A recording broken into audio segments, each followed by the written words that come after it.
Hey y'all, it's your girl KV coming at you again with another Love and Marriage Huntsville review.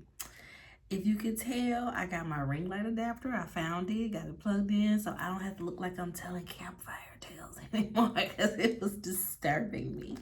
Looking like I had a flashlight under my chin because of this iPad. So, Love and Marriage Huntsville. This episode was it was alright. It was, you could tell they're definitely like laying out the groundwork for mess. Like you could tell the mess is coming. We already seen in the previews where some of the mess is gonna be. Then we kind of hear in the streets what type of mess is going on there as well. So yes, y'all, I guess I'm here, strapped in, ready for the ride of the mess that is Love and Marriage Huntsville. So we are on season 8, episode 3, New Beefcakes on the Block. The episode starts with Melody and Nell playing pickleball, and Nell about to pass out. Nell said, "Look, I done had this work done to look like a young girl, but listen, she's still auntie. She's still auntie. She need a little break. It's just a bit much." But they was out there, they was hitting it. I was like, they doing better than I would do out there. So go ahead, Nell. Mel is, mad at Nell because she wasn't at the podcast. Carlos King had his live podcast event. Only person from the cast that came was Stormy. Like I said, this will forever be funny to me, y'all, because why wouldn't he get them folks tickets? The fact that he didn't even at least reserve for them to buy tickets is it's really crazy to me. Like, that's the cast and you're in their city. You can tell Carlos King don't care about Love and Marriage Huntsville like that. He cares about Melody. And it's just so what is the word, y'all? I can't even think of the word to describe it with. But the fact that he didn't set aside show tickets for his cast while he's in their city shows what he really thinks of them. It does. So Mel, like I said, Mel is annoyed that Nell wasn't there. Nell was like, "Well, girl, you sold out. You sold out real fast. When I went to go look at the tickets, you sold out. You sold out." She said, "Sold out? Girl, you call me for anything else. Why you ain't hit me up?" She thought, "Listen, you would have called me for this. You would have called me for that. You would have called me for this." And Nell is like, "Yeah, well, you right, but I ain't think about it, so my bad." Like I said, it just seems like they really didn't want to go all that bad. Stormy seems like she's gonna support whoever regardless, but everybody else didn't even really seem like they wanted to go. So they were able to rest on the fact that, oh well, it was sold out by the time we saw the tickets, or whatever else. So they move on from that conversation, and Nell asks Melody about Martell being arrested. She tells him what's going on. He was threatening to release this sex tape. So I had to do what I had to do. Nell, she starts off with her, "Oh, we gotta protect our black men, and we can't be sending our black men to jail like the white men do." And basically, Nell is sensitive about her son's situation because her son has been locked up a time or two. But she eventually says that now Melody has explained it to her as far as the SCX video goes that he was trying to drop. She understands. She understands why Mel did what she did.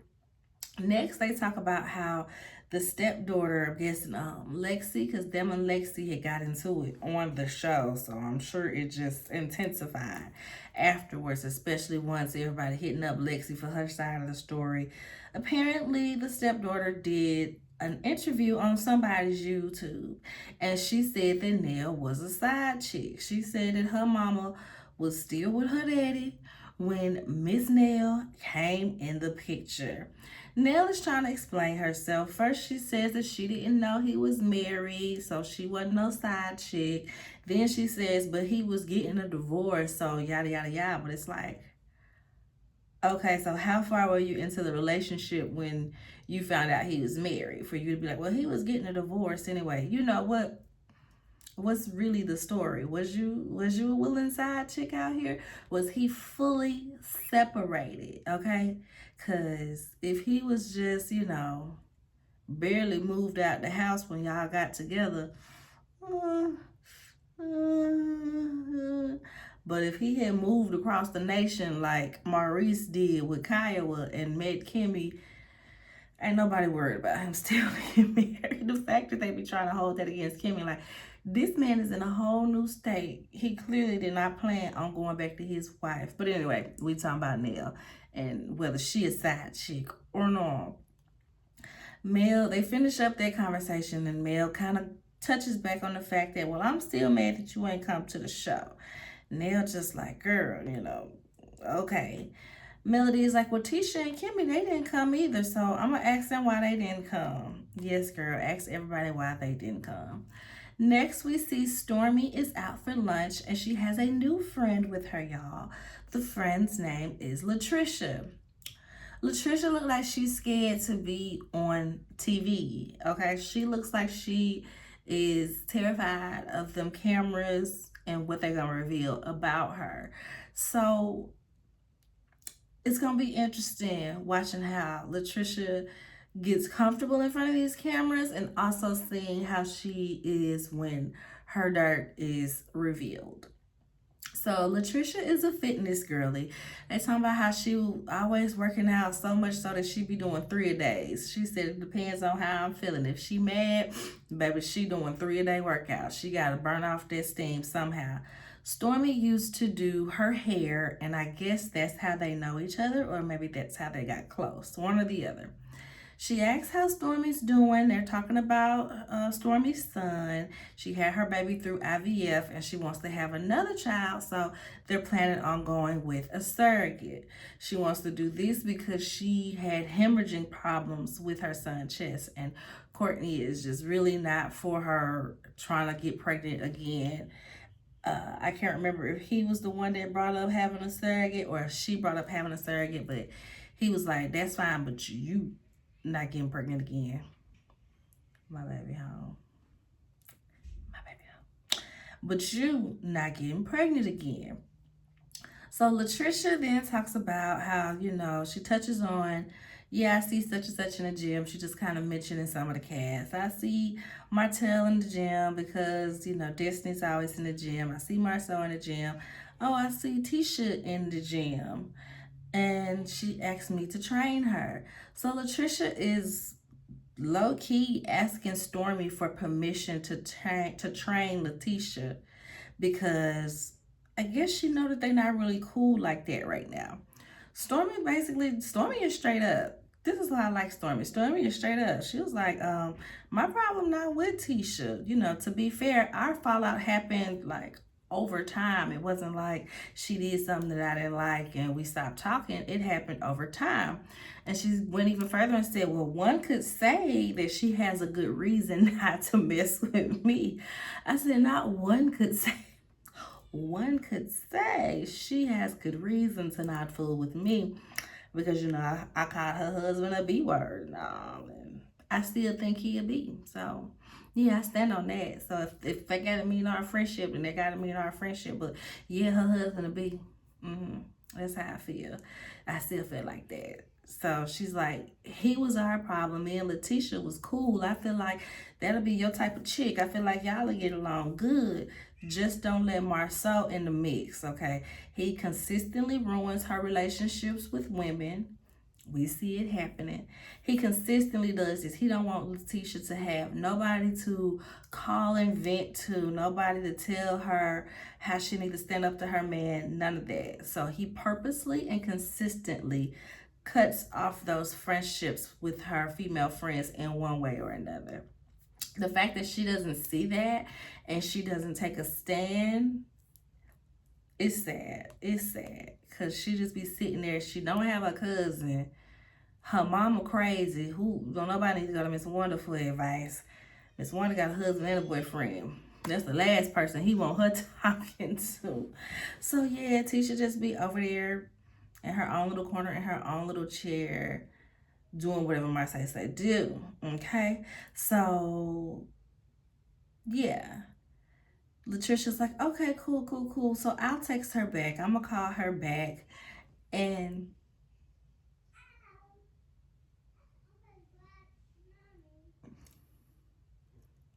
this was interesting to me because it's like,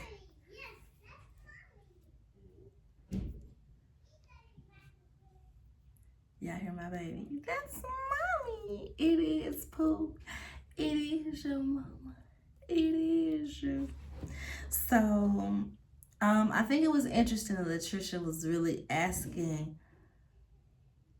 for permission in a sense. Like, I don't know. I don't know whether she was just being cautious because she didn't want to walk into no mess that she didn't need to, or did she really like want Stormy's approval? She's so meek and so that you really can't tell which is it, right? So, she mentions that she works out a lot, or she worked out a lot in the beginning because of her previous home life.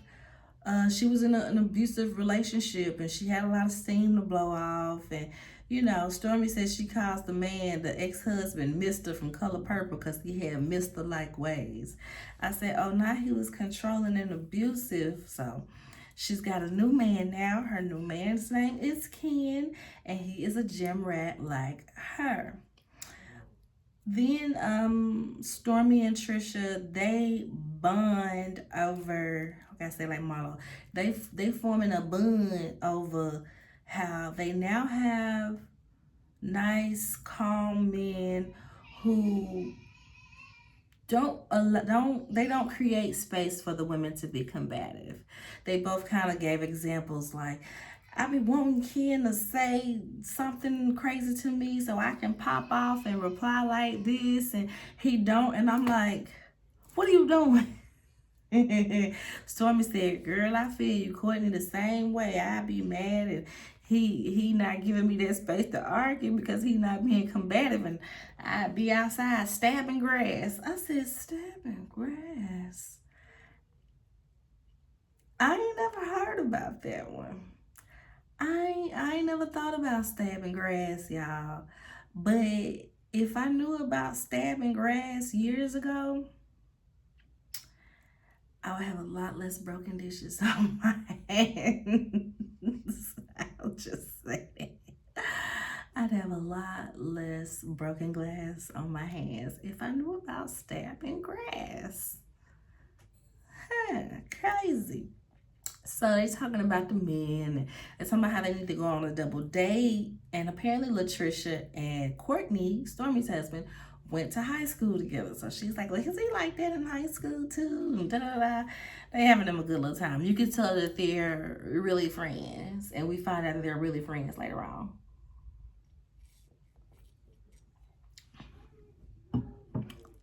So this next scene was like a little etc. type scene. We see where Stormy and Courtney are going car shopping. They looking for old school.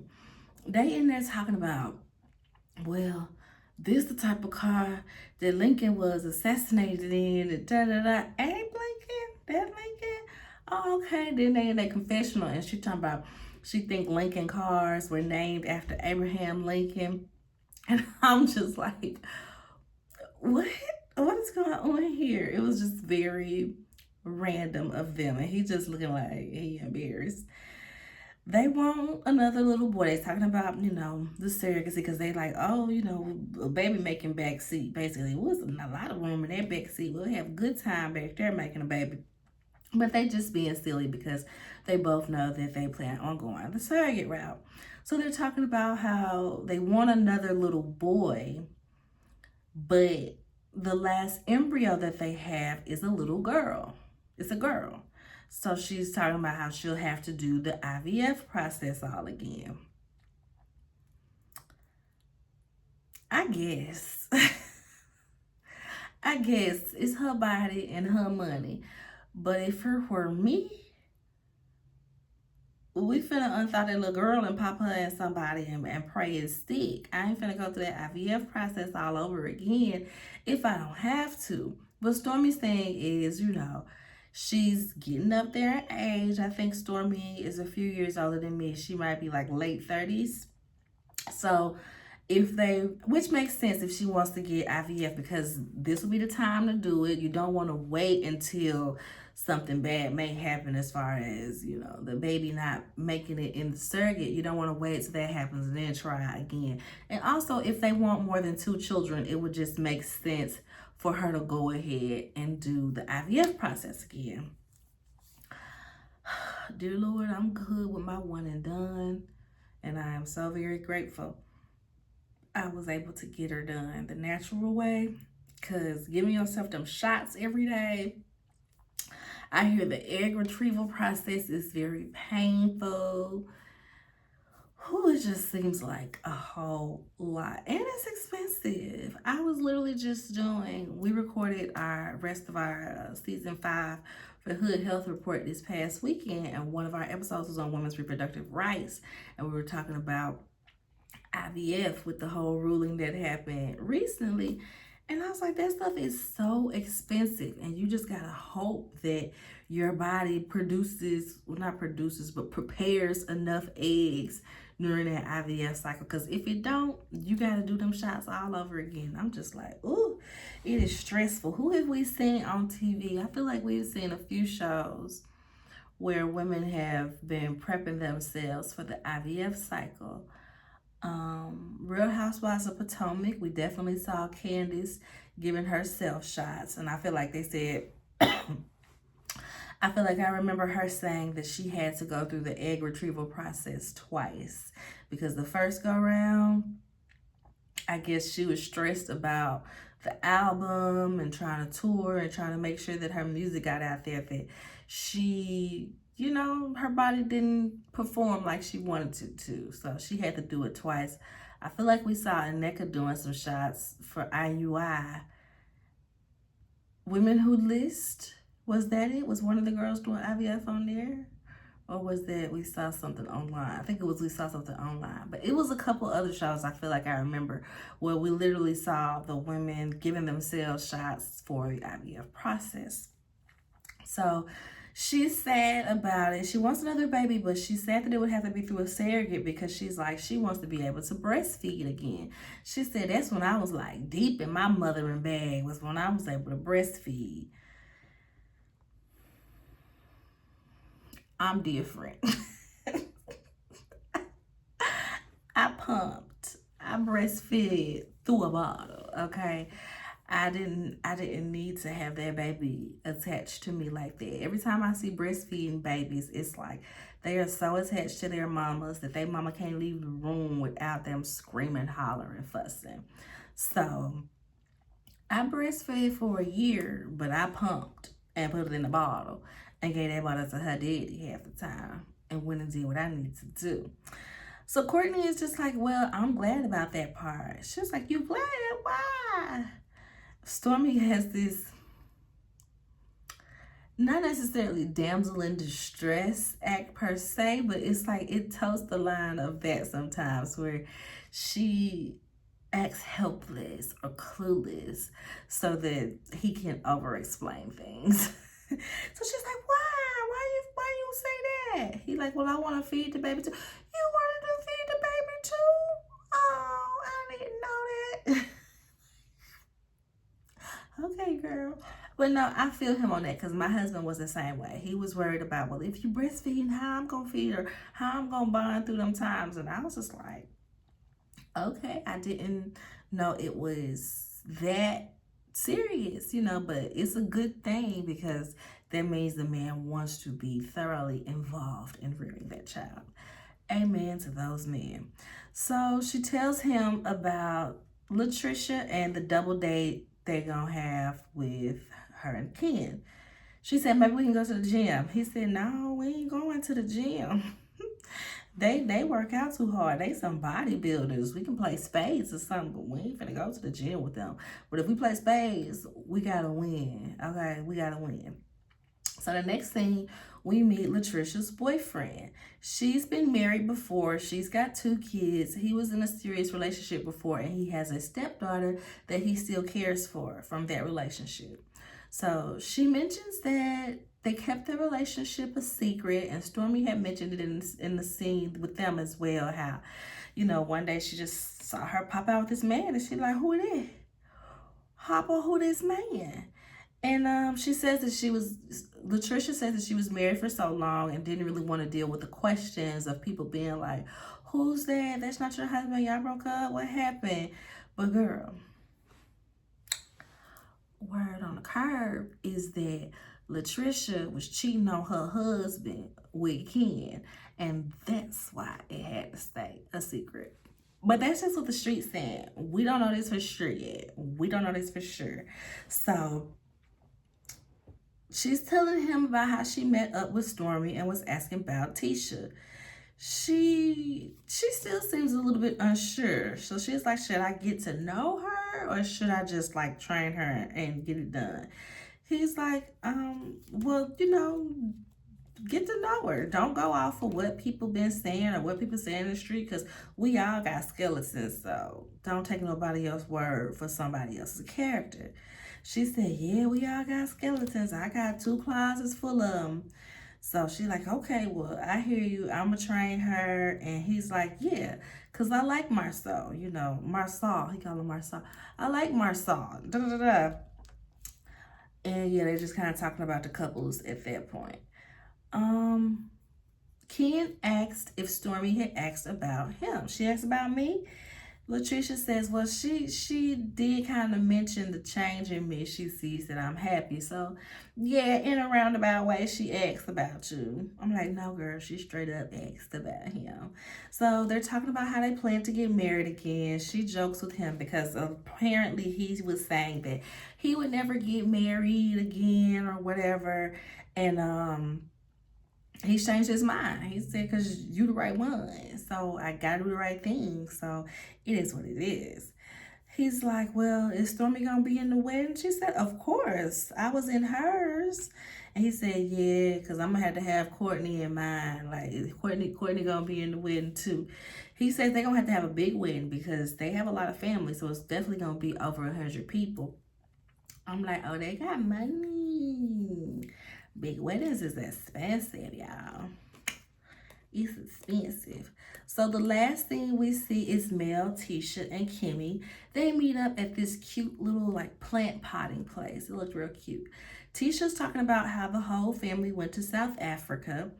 Kimmy mentions that they didn't get to take no trips this past year because her mom had got diagnosed with breast cancer. She said, but her mom is doing well now. She had the procedure done, and I think Kimmy said she had triple negative, which meant her cancer was growing fast, but her mom had triple positive, which means her cancer was growing slowly. So she had the procedure. Kimmy said she stayed with them for a couple months, and she's doing a lot better now. Kimmy also mentions that the office park that they were building out is almost finished. And I'm guessing this is the one we saw where the brother, I can't remember the brother's name, but when the brother or somebody was doing it and they was complaining about him being behind schedule. So she's talking about, yeah, we almost done with the office. We got one more, but all of them rented out except for one. She's like, Tisha, I'm saving it for you. I'm saving it for you, Tisha. So they all kind of giggle. And Mel is like, well, that's if you even want to do that still, right? Because didn't you say you wanted to be a stay-at-home mom now? And Tisha just kind of mentions how she thought that with all the kids being in school, she'd have all this extra time. She was going to get to working. She was going to, live a grown life. But she says that is not what happened. She has gotten involved with this kid's school. So maybe she's like PTA mom and it's just eating up her time and she's not able to do things how she thought she was going to be able to. But they also mention like, but ain't Marcel working on your office? That should definitely be finished by now, right? Y'all know that man don't care about me like that. Nah, girl, it's not. Next subject. Next subject, basically. So Tisha asked Melody about Martell's arrest. Melody said, well, ask your husband since he the one making statements. I said, ooh, whip. She said, but I'm going to address your husband on that. You know, they said they don't get into the men's business. If they mad at the man, they're not going to carry it over to the wife. So she's going to hold to that. She's going to address Marcel specifically about that. But she lets them know what happened. You know, Martell was threatening to release this video of us, and he had sent it to his baby mama, and she was talking about it. So at that time, I decided I needed to take action because he seemed like he was serious about letting this video be leaked. So they're like, oh, okay. It's so funny to me how everybody changes their opinions once they find out the whole story. But I'm like, as unlikable as Melody can be sometimes, she ain't never just been spiteful to the point where she would just get that man arrested for nothing. Like, so the fact that they were just passing judgment, like, well, she wrong for that. She wrong for that. Opposed to being like, well, I don't know the whole story. It's so wild to me. It's like they be wanting a reason to disagree with her or say that she did something wrong. It's like they friends with her, but they don't necessarily respect her leaving her husband, even under the situations. You can tell Miss Martell mama, she is the same way. Kimmy and Tisha, they both sitting up like, girl, we all dealt with some mess from these men. That don't mean we gotta leave them. That's basically what they say to Melody. That's basically how they would always address it. So now that they got the whole story and they know the severity of it, they got to eat their words. Kimmy in the confessional saying, well, that makes more sense than I gave her credit for. With your little pick-me self. Get on out of here, Kimmy. Mel is like, well, Tisha, why you ain't reach out when it happened? Girl, y'all are barely friends in this moment. Like, relax. And she asked Kimmy, why didn't you call? Kimmy said, I did call. Your voicemail was full. And even in my text, I said, your voicemail full, but how you doing? So Melody just wanna get on everybody. She just wanna come and When you ain't come to the live show, and you ain't call me when Martell got arrested, and you ain't call me when I broke my toenail, you ain't call me when the lights in my house went off because of a storm.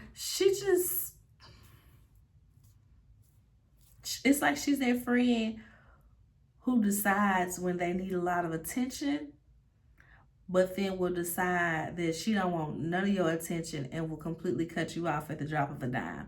So I'm very sure that it is very confusing to know how to address Mel, because we don't know. We just don't know what we're getting and what she needs, and it so drastically changes. So Mel is, she's just finding something to talk about on these cameras, y'all. So now she's asking them about the live show. I wasn't y'all at the live show. Kimmy said it's because of your fans. Your fans don't like us. They're mean. And Sunny said the energy was tense. Mel said it was tense for Sunny because Sunny and what she did.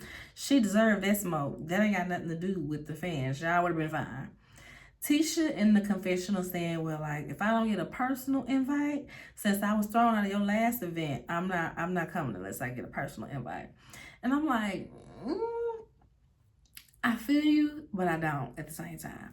Because you crashed that event. She didn't invite you. You just figured you would show up to be petty and play, nice mean girl. This wasn't even her event. This is a Carlos King event. Yeah, he be up her butt, so it might as well have been a Melody event. So I feel you either way, but it ain't the same, boo. So Melody laughs when they mention Sunny, because they were like, well, I get that because, Sunny was getting that smoke because she broke the girl code between her and Destiny. Melody laughs and she's like, for Destiny to be brought up in the same sentence as girl code. And they like, what you mean, why you can't mention her with girl code? It ain't like she slept with your husband. Melody said, well, I don't know, I don't put nothing past nobody. Mel said, I don't put nothing past nobody. I don't know what she did. And I'm like, I feel you, because I don't put nothing past nobody either. Ever since my lesbian high school girlfriend did it with a man, with a boy, got pregnant and had an abortion, I was like, but you a whole lesbian who mad that I'm not a whole lesbian. I'm just a half of one. And so I literally don't put nothing past nobody. But back to these people. Destiny and Martell do have this type of energy where it gives, y'all probably messed around in high school for a smidge just for the sake of, or in college. Wasn't really nothing serious, but that's what it's giving. That's what it's giving. I am surprised that I made it 30 minutes on this review, because this episode wasn't really given like that. I could have swore I was going to get up out of here in 17 minutes, y'all. Here we are. I be enjoying Heavenly and Carlos's live more than I do the show, because Heavenly is such a character and she just be cracking me up, y'all. Heavenly... Heavenly, they was talking about, what they was talking about? Portia. They was talking about Portia and Housewives and all that. I can't remember what exactly they was mentioning, but he was like, yeah, I saw a video, da-da-da. Was it her Amazon Prime video? Because she was in her closet and she was talking about one of the girls, da-da-da. Yeah. Heavenly said, see, I done started some ish with this filming in the closet. I said, ooh.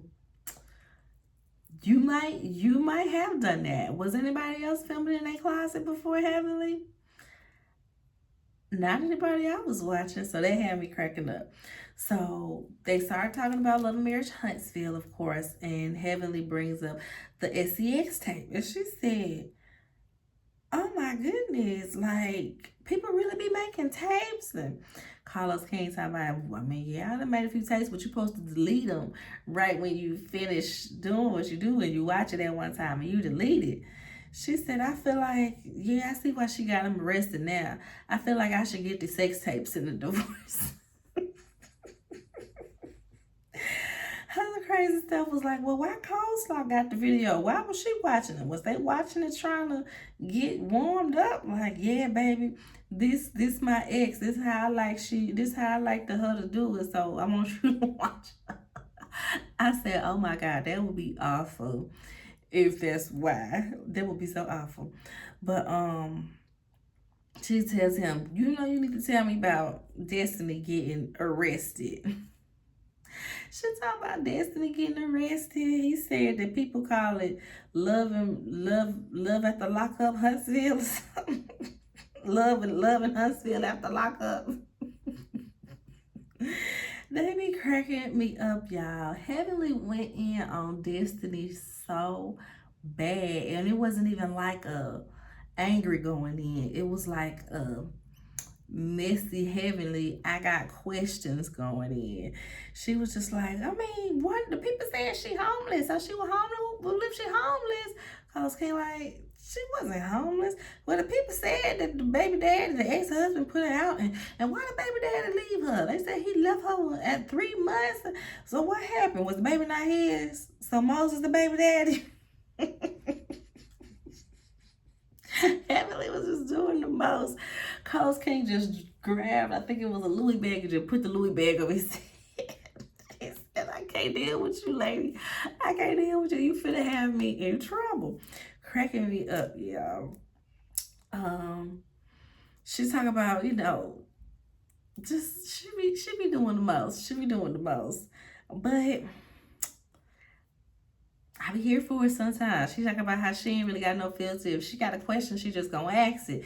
She said one day she walked down the street, this girl had a banging body, and she asked the girl, are you a dancer? Because you shaped up real nice. Are you a dancer? She said, the girl got an attitude with me. Then she had the nerve to say, I don't know why she got an attitude. I ain't did nothing wrong. Carlos said, you always do something wrong. Get up off my problematic fave, dude. Get up off my problematic fave. So, like I said, I be enjoying they daggone live because they so daggone goofy. More than I be enjoying the show half the time.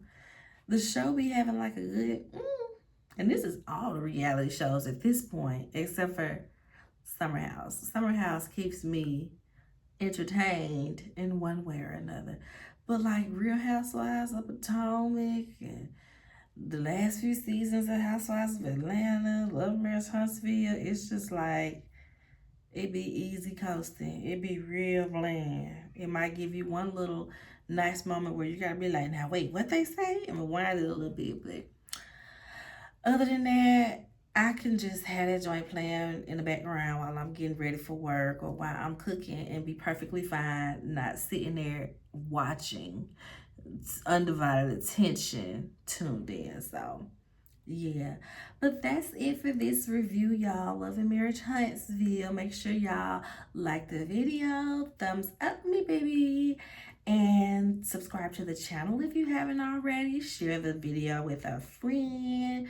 Comment down below. I'm gonna get Summer House done tomorrow. Yeah, tomorrow.